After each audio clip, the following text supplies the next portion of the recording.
ಹೊಸದಕ್ಕೂ ಸ್ವಲ್ಪ ಲೇಟಾಗಿ ಬಂದಿದೆ. ನಾವು ನಿಮಗೆ ಕಷ್ಟ ಕೊಡೋಕ್ಕೆ ಇಷ್ಟಪಡಲ್ಲ. ಫೇವ್ರೇಟ್ ಆಂಜಲಿಕಾ ಇಲ್ಲಿದ್ದಾರೆ. ನಮಸ್ಕಾರ ಗೆಳೆಯರೇ.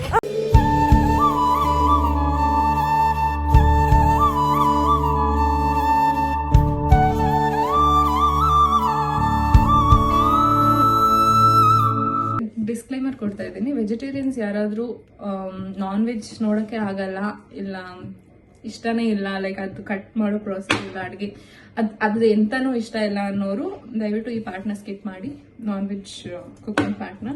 ಬಿಕಾಸ್ ನಾವು ನಿಮಗೆ ಕಷ್ಟ ಕೊಡೋಕ್ಕೆ ಇಷ್ಟಪಡಲ್ಲ. ಹಲೋ, ಎಲ್ಲರಿಗೂ ನಮಸ್ಕಾರ. ಸೊ ಇವತ್ತು ಏಪ್ರಿಲ್ 4ನೇ ತಾರೀಕು ಆ್ಯಂಡ್ ಟೈಮ್ 11:30. 11:30 ಆಗಿದೆ. ಸೊ ನಮಗೆ ಹೊಸದಕ್ಕೂ ಸ್ವಲ್ಪ ಲೇಟಾಗಿ ಬಂದಿದೆ ಇವತ್ತು ಈ ಸಲ. ಯಾಕೆ ಅಂತ ಅಂದರೆ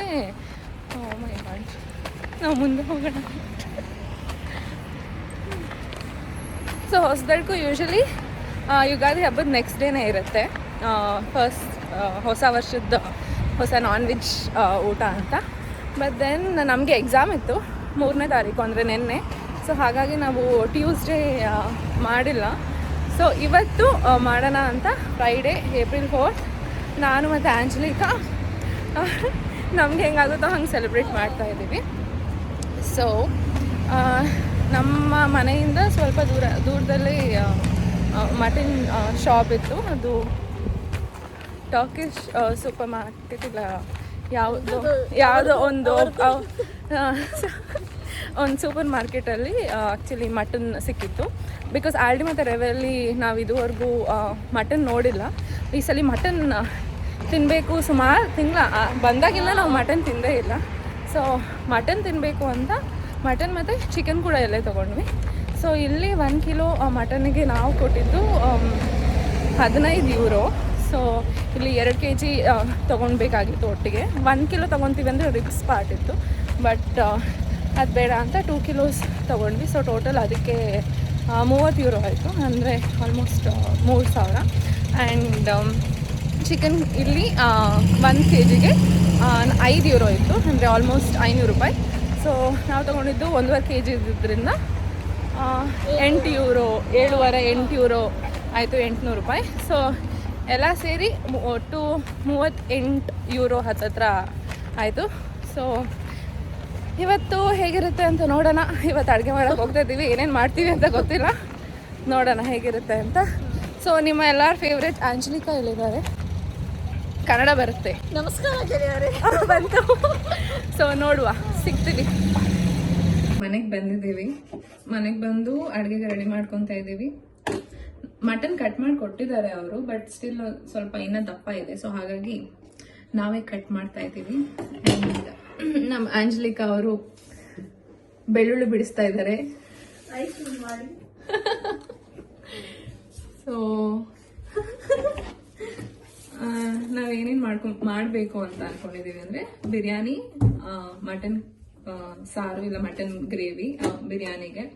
ಸೊ ಆ್ಯಂಡ್ ಅದಾದಮೇಲೆ ಚಿಕನಲ್ಲಿ ಏನಾದರೂ ಸ್ಟಾರ್ಟರ್ ಮಾಡೋಣ ಅಂತ ಅನ್ಕೊಂಡಿದ್ದೀವಿ. ನೋಡಬೇಕು ಹೆಂಗೆ ಬರುತ್ತೆ ಅಂತ. ಇಲ್ಲಿ ಮಟನ್ ನಾವು ಅಡುಗೆ ಮಾಡ್ತಿರೋದು first time.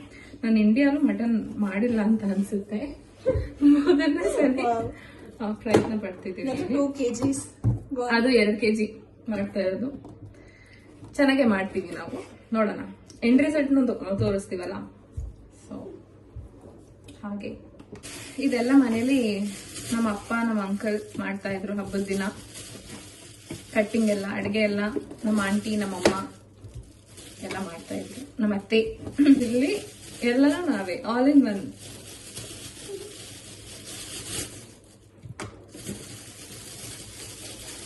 Finally, I'm seeing one whole chicken in front of me. Usually I see only leg piece or the thigh. That's all. Tell in Kannada. I don't know. ಕಾಲು.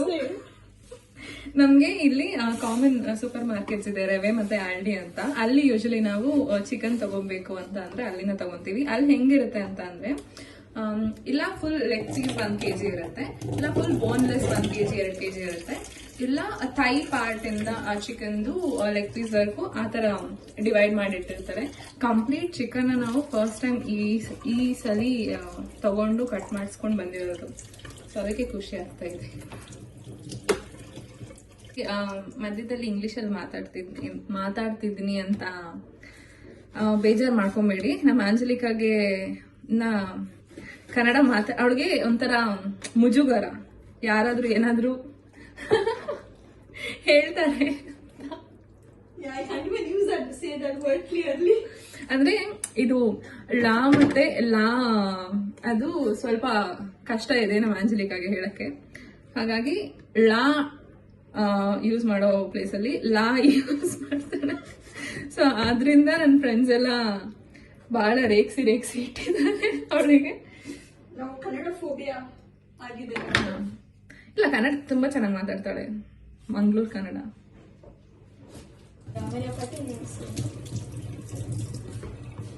ಇವಾಗ chicken cutting ceremony. Chicken actually chicken cutting ಏನಕ್ಕೆ ಮಾಡ್ತಾ ಇದ್ದಾರೆ ನೋಡಿ, ಇಷ್ಟು ದಪ್ಪ piece ಇದೆ. ಪಾಪ ಅವರು ಇನ್ನ ದಪ್ಪ ಕಟ್ ಮಾಡಿದ್ರು. ನಾನು ಇನ್ನ ಸ್ಮಾಲ್ ಅಂದಿದ್ಕೆ ಇಲ್ಲೊಂದ್ರೆ ಹೆಂಗೆ ಅಂತ ಅಂದ್ರೆ ಇಂಗ್ಲಿಷ್ ಸುಮಾರು ಕಡೆ ಅರ್ಥ ಆಗಲ್ಲ. ಬಟ್ ಈ ಕೆಲವೊಂದು ವರ್ಡ್ಸ್ ಅರ್ಥ ಮಾಡ್ಕೊಂಡಿಲ್ಲ, ಸೈನ್ ಲ್ಯಾಂಗ್ವೇಜ್ ಅಲ್ಲಿ ಕನ್ವರ್ಟ್ ಆಗೋಗಿರ್ತೀವಿ ನಾವು. ಸೊ ಇಷ್ಟು ಸ್ಮಾಲ್ ಅಂತ ಅಂದ್ರೆ ಪಾಪ ಕಟ್ ಮಾಡಿಕೊಟ್ರು ಅವ್ರು ಇಷ್ಟ ಆದ್ರೂ. ಸೊ ಇದಾದ್ಮೇಲೆ ನಾವು ಒಂಚೂರು ಕಟ್ ಮಾಡ್ಕೊಬೋದು. ಸೊ ಮನೇಲಿ ನನ್ನ ಫ್ರೆಂಡ್ ಕೊಟ್ಟಿರೋ ಚಾಕು ಇದೆ. ಸೊ ಹಾಗಾಗಿ ತುಂಬಾ ಹೆಲ್ಪ್ ಆಗ್ತಾ ಇದೆ. ಸೊ ಅದರಲ್ಲಿ ನಾವು ಕಟ್ ಮಾಡ್ತಾ ಇದ್ದೀವಿ.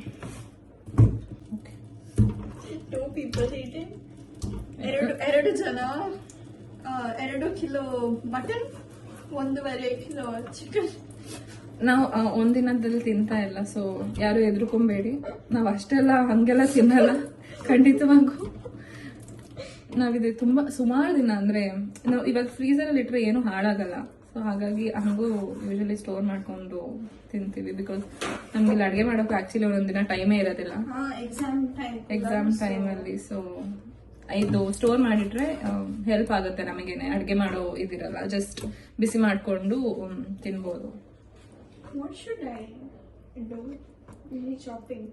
ಆನಿಯನ್ಸ್ ಯಾ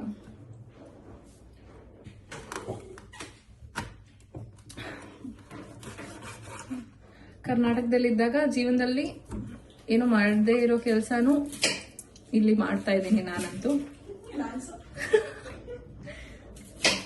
ಸೊ ಕೋಳಿ ಕಟ್ ಮಾಡೋದಾಗ್ಲಿ, ಮಟನ್ ಕಟ್ ಮಾಡೋದಾಗ್ಲಿ ಲೈಫಲ್ಲಿ ಮಾಡಿರ್ಲಿಲ್ಲ. ಅದೊಂಥರ ಹೇಳ್ತಾರಲ್ಲ, ಒಂದೊಂದು ಟೈಮ್ ಫ್ರೇಮಲ್ಲಿ ಒಂದೊಂದು ಕೆಲಸ ಮಾಡಿಸುತ್ತೆ ಜೀವನ ನಮ್ಮ ಕೈಯಲ್ಲಿ ಅಂತ, ಹಂಗೆ. ಅಂಡ್ ಇಲ್ಲಿ ಆಕ್ಚುಲಿ ನಾವಿಬ್ರು ಅಬ್ಸರ್ವ್ ಮಾಡಿರೋದೇನು ಅಂತ ಅಂದ್ರೆ, ಚಿಕನ್ ನಾವು ಯೂಶಲಿ ತಗೊಂತೀವಲ್ಲ ಇಂಡಿಯಾಲಿ, ಅಷ್ಟು ಫ್ಯಾಟ್ ಅಂಶ ಇರೋದಿಲ್ಲ. ಆದ್ರೆ ಇಲ್ಲಿ ತುಂಬಾ ಒಂದ್ ಸ್ವಲ್ಪ ಫ್ಯಾಟ್ ಅಂಶ ಇದೆ ಅಂತ ಅನ್ಸುತ್ತೆ. ಬಿಕಾಸ್ ನಾವೇ ಕ್ಲೀನ್ ಮಾಡ್ತೀವಲ್ಲ ಇಲ್ಲಿ ಕಟ್ ಮಾಡಿ, ನಮ್ಗೆ ಗೊತ್ತಾಗುತ್ತೆ.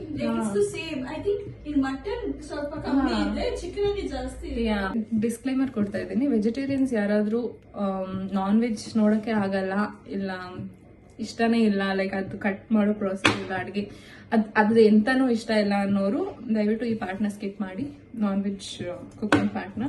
ಬಿಕಾಸ್ ನಾವು ನಿಮ್ಗೆ ಕಷ್ಟ ಕೊಡೋಕ್ಕೆ ಇಷ್ಟಪಡಲ್ಲ. ನಮ್ಮ ಫ್ರೆಂಡ್ಸೇ ಆಲ್ಮೋಸ್ಟ್ 3 ಜನ ನಮ್ಮ ಫ್ರೆಂಡ್ಸ್ ಇರೋರು ವೆಜಿಟೇರಿಯನ್ಸೇ. ಅವ್ರು ಇವಾಗ ಇಂಡಿಯಾಲಿದ್ದಾರೆ. ಇಲ್ಲಿಗಿದ್ರು ಏನು ಪ್ರಯೋಜನ ಇರ್ತಾ ಇರ್ಲಿಲ್ಲ, ಪಾಪ ಬಂದು ತಿಂತಾ ಇರ್ಲಿಲ್ಲ. ಸೊ ಏನ್ ಮಾಡೋಣ, ನಾವಿಬ್ರೇ ಮಾಡ್ಕೊತಾ ಇದ್ದೀವಿ. ಇನ್ನು ಬೇರೆ ನಾನ್ ವೆಜಿಟೇರಿಯನ್ ಫ್ರೆಂಡ್ಸ್ ಅವರು ಇಂಡಿಯಾಗೆ ಹೋಗಿದ್ದಾರೆ. ಸೊ ನಮಗೆ ನಾವೇ, ಇದೊಂಥರ ನನಗೆ ನೀನು ನಿನಗೆ ನಾನು ಆ ಸಾಂಗ್ ತರ ನಾವಿಬ್ರು ಆಗಿದ್ದೀವಿ ಇವಾಗ currently. And my situation when you were always veg, I'm the only non-veg. ಹೌದು, ಸ್ಟಾರ್ಟಿಂಗ್ ನಾನು ಇಲ್ಲಿ ಬಂದಾಗ ಒಂದು ಸ್ಟೋರಿ ಹೇಳ್ಬೇಕು. ದೀಪಾವಳಿ ಟೈಮಲ್ಲಿ ಕಾರ್ತಿಕ ಮಾಸ ಬರುತ್ತಲ್ಲ, ಸೊ ಅವಾಗ ನಾನು ಕಾರ್ತಿಕ ಮಾಸದಲ್ಲಿ ನಾನ್ ವೆಜ್ ತಿನ್ನಲ್ಲ. ಅವಾಗ ಹೆಂಗಾಗಿತ್ತು ಅಂದ್ರೆ, ನಮ್ like very close circle of friends ಅಲ್ಲಿ ನಮ್ಮ ಆಂಜಲಿಕಾ ಮಾತ್ರ ನಾನ್ ವೆಜ್ ತಿನ್ನೋ ಪರಿಸ್ಥಿತಿ. ಸೊ ಆ ಟೈಮಲ್ಲಿ ನಾವು ಸುಮಾರು ಇಂಡಿಯನ್ ರೆಸ್ಟೋರೆಂಟ್ಸ್ಗೆ ಅಂಡ್ ಟ್ರಿಪ್ಸ್ಗೆಲ್ಲ ಹೋದಾಗ ಪ್ಲೇಸಸ್ಗೆ ಯೂಶಲಿ ಇಂಡಿಯನ್ ರೆಸ್ಟೋರೆಂಟ್ಸ್ ಅಲ್ಲಿ ಊಟ ಮಾಡ್ತಿದ್ವಿ. ಅಂಡ್ ಆಬ್ವಿಯಸ್ಲಿ ಸ್ವಲ್ಪ ಕಾಸ್ಟ್ಲಿನೇ ಇರುತ್ತೆ. ಅಂಡ್ ವೆಜ್ಜಿಗೆ ಪಾಪ ಏನು ನಾನ್ ವೆಜ್ ತಗೊಳಕ್ ಆಗದೆ, ಬಿಕಾಸ್ ಇಲ್ಲಿ ಹೆಂಗಾಗತ್ತೆ ಅಂದ್ರೆ, ಒಂದು ಇಫ್ ಇನ್ ಕೇಸ್ ನಾವು ಆರ್ಡರ್ ಮಾಡಿದ್ರೆ ಒಂದು ಪೂರ್ತಿ ಒಬ್ಬರೇ ತಿನ್ನಕ್ ಆಗಲ್ಲ. ಆಬ್ವಿಯಸ್ಲಿ ಅದು ಶೇರಿಂಗ್ ಮಾಡ್ಲೇಬೇಕಾಗತ್ತೆ. ಬಟ್ ಶೇರಿಂಗ್ ಮಾಡೋಕ್ಕಾಗದೇ ಇರೋ ಪರಿಸ್ಥಿತಿಯಿಂದ ನಮ್ಮ ಆಂಜಲಿಕಾ ಕೂಡ ನನ್ನ ಜೊತೆ ವೆಜಿಟೇರಿಯನ್ ಆಗಿ convert ಆಗ್ಬಿಟ್ಟಿದ್ರು. Till now, I've never had non-veg outside in restaurants. ಹೌದು, ನಾವು ಇದುವರೆಗೂ ಇಂಡಿಯನ್ ರೆಸ್ಟೋರೆಂಟ್ ಹೋದಾಗೆಲ್ಲ ಸೊ ಆ ಟೈಮಲ್ಲೇ ಹೋಗಿರ್ತೀವಿ ಅಂಡ್ ರೆಸ್ಟ್ ಬೇರೆಯವರೆಲ್ಲ vegetarians. But I think you have tried, no? Elsewhere non-veg. ಓ ಯಾ ರುಚಿ. ನಾನು ನಾನ್ ವೆಜ್ ತಿಂದಿದ್ದೀನಿ ನಾನು ಬೇರೆ ಫ್ರೆಂಡ್ಸ್ ಜೊತೆ ಹೋಗಿ. ಬಟ್ ಆ ಟೈಮಲ್ಲಿ ಆಂಜಲಿಕಾ ನನ್ನ ಜೊತೆ ಇರಲಿಲ್ಲ, ಬಂದಿರಲಿಲ್ಲ. ಸೊ ನಾನ್ ವೆಜ್ ಮನೇಲಿ ಮಾಡೋದೇ ಆ್ಯಕ್ಚುಲಿ ಚೆನ್ನಾಗಿರುತ್ತೆ, ಇನ್ನು ಅದಂತೂ ನಿಜ.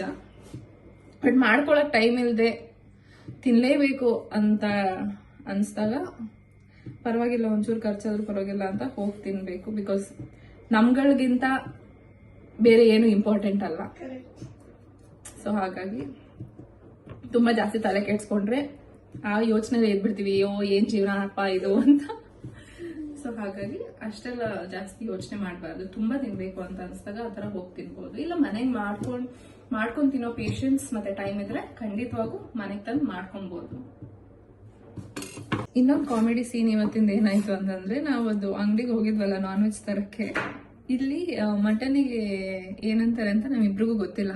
ಸೊ ಟ್ರಾನ್ಸ್ಲೇಟರ್ ಅಲ್ಲಿ ಮಟನ್ಗೆ ಏನಂತಾರೆ ಅಂತ ಟ್ರಾನ್ಸ್ಲೇಟ್ ಮಾಡ್ಕೊಂಡು ಹೋದ್ವಿ. ಬಟ್ ಅಲ್ಲಿ ಹೋಗಿ ಫಸ್ಟ್ ನಾವು ಶೀಪ್ ಇಲ್ಲ ಗೋಟ್ ಅಂತ ಏನೋ ಹೇಳಿದ್ವಿ ಅನ್ಸುತ್ತೆ. ಅವ್ರಿಗೆ ನಮ್ಮ ಆಂಜಲಿಕಾ ಫುಲ್ ಧೈರ್ಯದಿಂದ ಹೋಗಿ ಅಲ್ಲಿ ಒಳಗಡೆ ಹೋದ ತಕ್ಷಣ ಮಟನ್ ಅಂತ ಇದ್ದಾರೆ.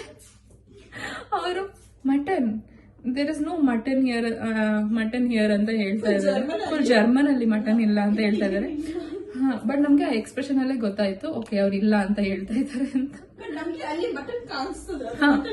ಅಲ್ಲಿ ಮಟನ್ ಫುಲ್ ಕಾಣ್ತಾ ಇದೆ ನಮ್ ಕಣ್ಮುಂದೆ, ಅದ್ ಮಟನ್ನೇ. ಬಟ್ ನಮ್ಗೆ ಗೊತ್ತಿಲ್ಲ ಅದನ್ನ ಏನಂತಾರೆ ಅಂತ. ದೆನ್ ಇಲ್ಲ ಅಂತ ಅಂದ್ರು. ದೆನ್ ಅದಾದ್ಮೇಲೆ ಅದನ್ನ ತೋರ್ಸಿದ್ದಕ್ಕೆ ಅವರು ಲ್ಯಾಮ್, ಇದು ಲ್ಯಾಮ್ ಮಟನ್ ಅಲ್ಲ. ಇಲ್ಲಿ ಇನ್ನೊಂದು ಖುಷಿ ಆಗೋದೇನು ಅಂತಂದ್ರೆ, ದೇ ವಿಲ್ ಮೇಕ್ ಶ್ಯೂರ್ ನಾವೇನ್ ತಗೊಳಕ್ ಬಂದಿದೀವೋ ಅದನ್ನೇ ಕೊಡ್ತಾರೆ ಅಂತ. ಬಿಕಾಸ್ ಇಲ್ಲಿ ರೆಡ್ ಮೀಟ್ ಯೂಶಲಿ ಜಾಸ್ತಿ ತಿಂತಾರೆ, ಪೋರ್ಕ್, ಬೀಫ್ ಎಲ್ಲ. ಸೊ ಹಾಗಾಗಿ ನಾವೇನ್ ಕೇಳ್ತೀವೋ ಅದನ್ನೇ ಕೊಡ್ಬೇಕು ಅಂತ ಅವ್ರು ಅಟ್ಮೋಸ್ಟ್ ಟ್ರೈ ಮಾಡ್ತಾರೆ. ಸುಮ್ನೆ ಇವಾಗ ನಾವು ಮಟನ್ ಅಂತ ಕೇಳಿದ ತಕ್ಷಣ ಏನೋ ಒಂದು ಕೊಟ್ಬಿಡ್ಬೋದಿತ್ತು ಅವರು, ಬಟ್ ಹಂಗ್ ಮಾಡಲ್ಲ.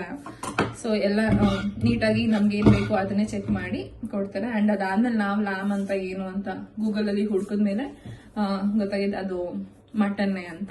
ಸೊ ಅದಾದ್ಮೇಲೆ ಮಟನ್ ಕಟ್ ಮಾಡಿಸ್ಕೊಂಡು ಬಂದಿದ್ದು. ಇದು ನಮ್ಮ ನಾನ್ ವೆಜ್ ತಂದಿದ್ ಸ್ಟೋರಿ ಇವತ್ತು. ನೆಕ್ಸ್ಟ್ ಟೈಮ್ ಇನ್ ಕೇಸ್ ನಾವು ಅಂಗಡಿಗೆ ಹೋಗ್ತಾ ಇದೀವಿ ಅಂತ ಅಂದ್ರೆ ತೋರಿಸ್ತೀವಿ ಹೆಂಗ್ ಸಿಗುತ್ತೆ ಎಲ್ಲಿ ಅಂತ.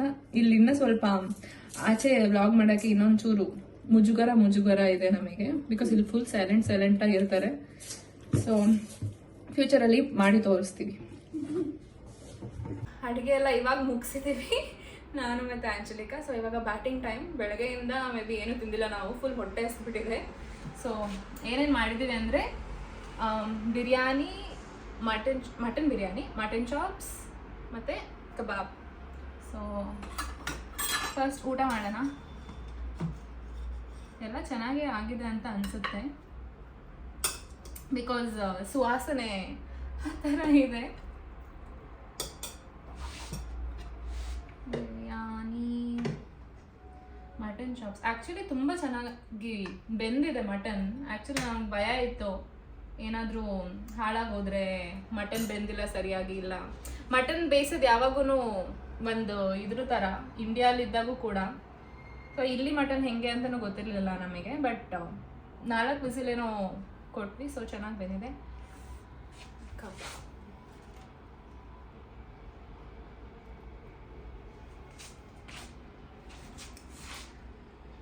ಹೊಸದಕ್ಕೂ ಸ್ಪೆಷಲ್ ರೆಡ್. ಊಟ ಮಾಡುವ, ಹೊಟ್ಟೆ ಹಸ್ತಿದೆ. That's all. Yeah, it's nice. Kannada ಚೆನ್ನಾಗಿದೆ. ಸೊ ನಾನು ಆಂಜಲಿಕಾ ಫಸ್ಟ್ ಟೈಮ್ ಮಟನ್ ಮಾಡಿರೋದು ಜೀವನದಲ್ಲಿ. ತುಂಬ ಚೆನ್ನಾಗಾಗಿದೆ. ನಮಗೆ ಆ್ಯಕ್ಚುಲಿ ಶಾಕ್ ಆಗ್ತಾ ಇದೆ, ಮಟನ್ ಕರೆಕ್ಟಾಗಿ ಬೆಂದಿದೆ. ಸೊ ಅದು ಮೇನ್ ಇಂಪಾರ್ಟೆಂಟ್. ಅದು ಭಯ ಇತ್ತು ನಮಗೆ, ಜಾಸ್ತಿ ಅಲ್ಲಿ ಕುಕ್ ಆಗಿಬಿಡುತ್ತೆ, ಇಲ್ಲ ಕಡಿಮೆ ಬೆಂದೇ ಇಲ್ಲ ಅನ್ನೋಂಗೆ ಆಗಿಬಿಡುತ್ತೆ ಅಂತ. ಬಟ್ ತುಂಬ ಚೆನ್ನಾಗಿದೆ.